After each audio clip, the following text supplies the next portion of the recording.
Ne Zha 2 is once again directed by Yu Yang and is a continuation of the previous film's story. After the catastrophe of the previous film, although the souls of Ne Zha now being were saved, their bodies will soon be shattered. Taiji and Ren plan to use the 7-color lotus to rebuild their bodies. If you saw my review of the previous film, you will know that I had a really good time with it. I thought it was really enjoyable, really well animated, had for the most part good pacing, although the villains' motivations and some of the setup for Al Bing's and Nezha's relationship as friends felt a little rushed.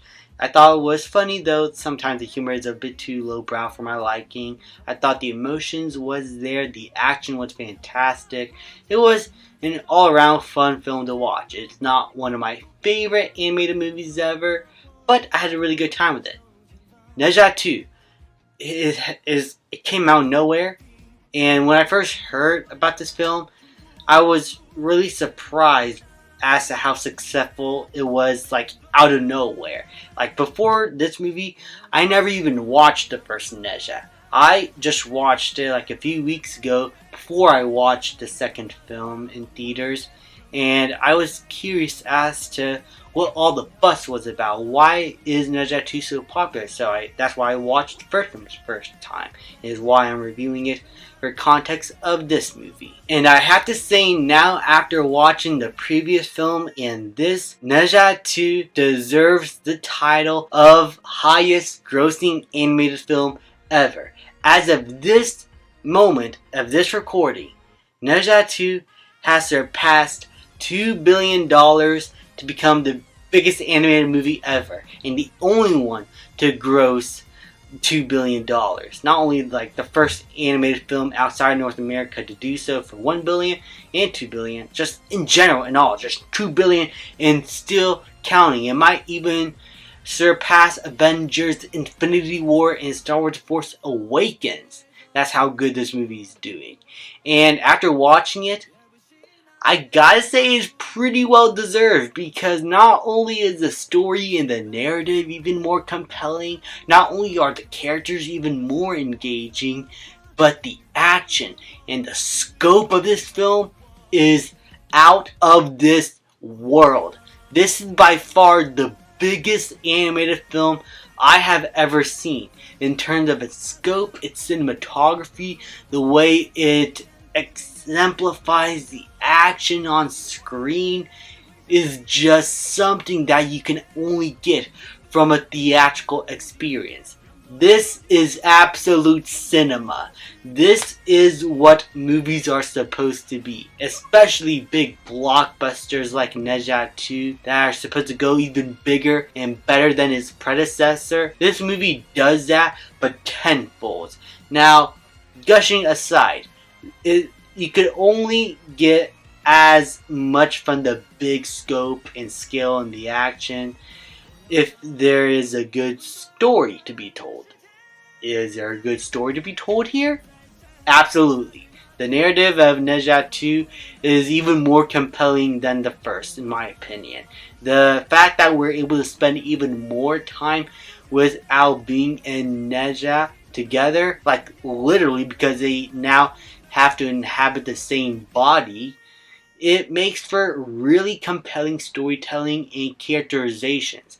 Their friendship is the main focus now, and I love the moments where they have to learn how to utilize this body to their advantage in order to reach their goals and achieve certain objectives.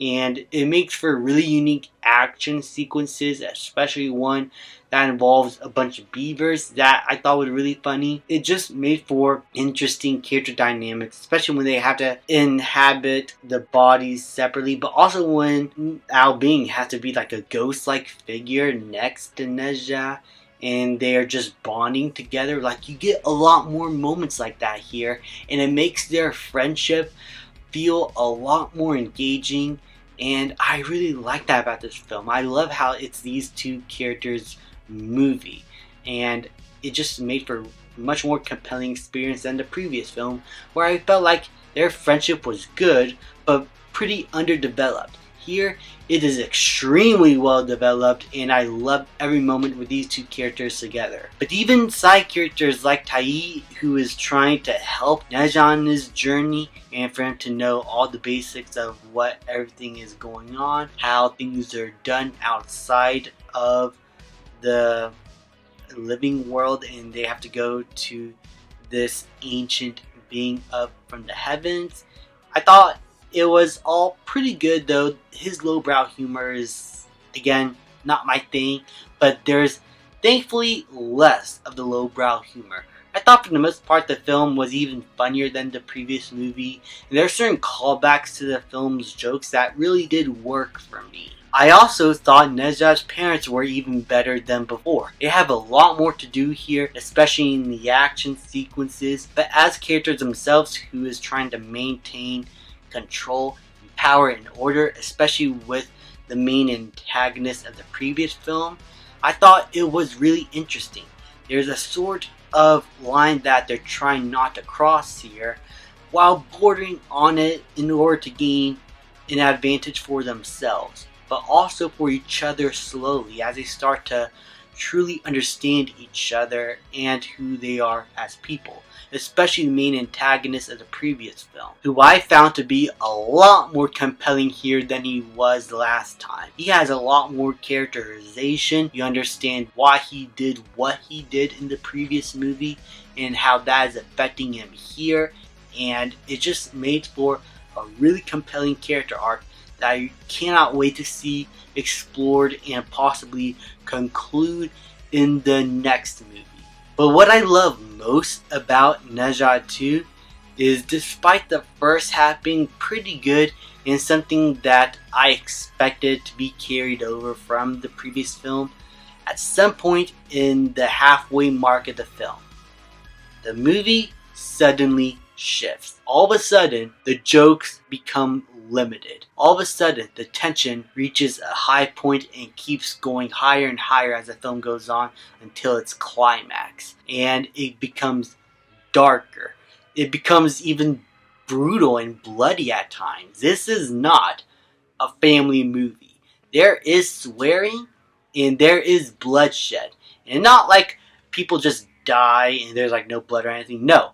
People die in brutal ways. Like in ways that I would not even show my kids, you know?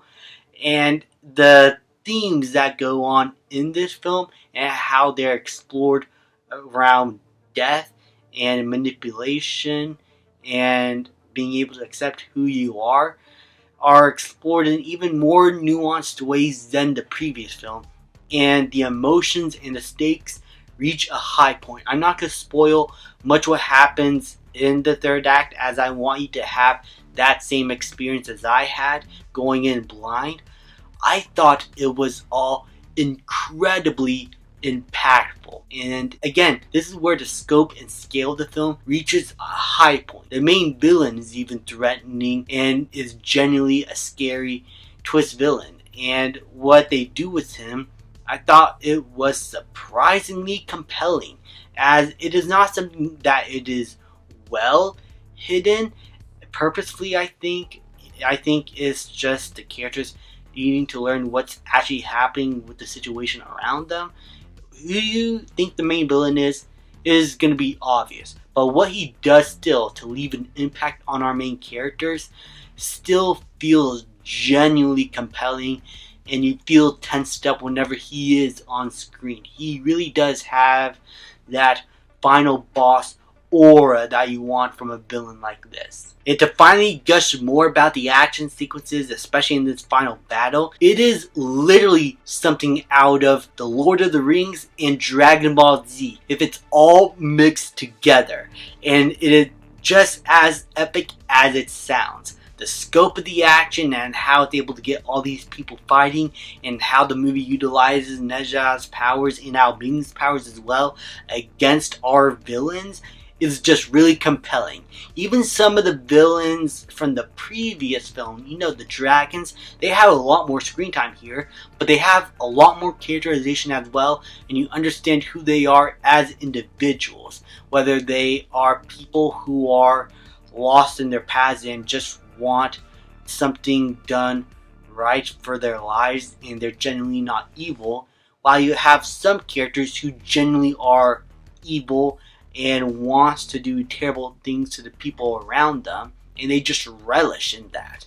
And it's how they manipulate each other in order to gain their own advantages and wants that makes them more compelling and makes the story feel unpredictable at times. All in all, Ne Zha 2 is like anything that the first film did that was good or great, this movie does even better. And any problems I had from the previous film is improved upon here, and in some cases, this film improved upon aspects of the previous film that generally felt like they were underdeveloped and made them like actually work now.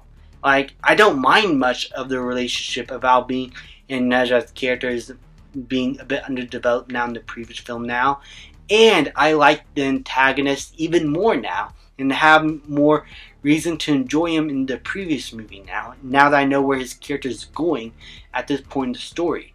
Ne Zha 2 is how you do a proper sequel. You improve upon elements of the previous film and you go bigger and better, explore new worlds and explore new characters that are compelling while bringing in another compelling narrative and story that builds upon the foundations of the previous film. This movie is how you do a true sequel, and I absolutely loved it. I'm going to give Ne Zha 2 an A+. This movie is already one of my favorites of the entire year, and I hope you get a chance to watch it at some point. Let me know what you think of it if you did see it in the comments down below. Please leave a like, subscribe, comment, and I'll see you guys next time.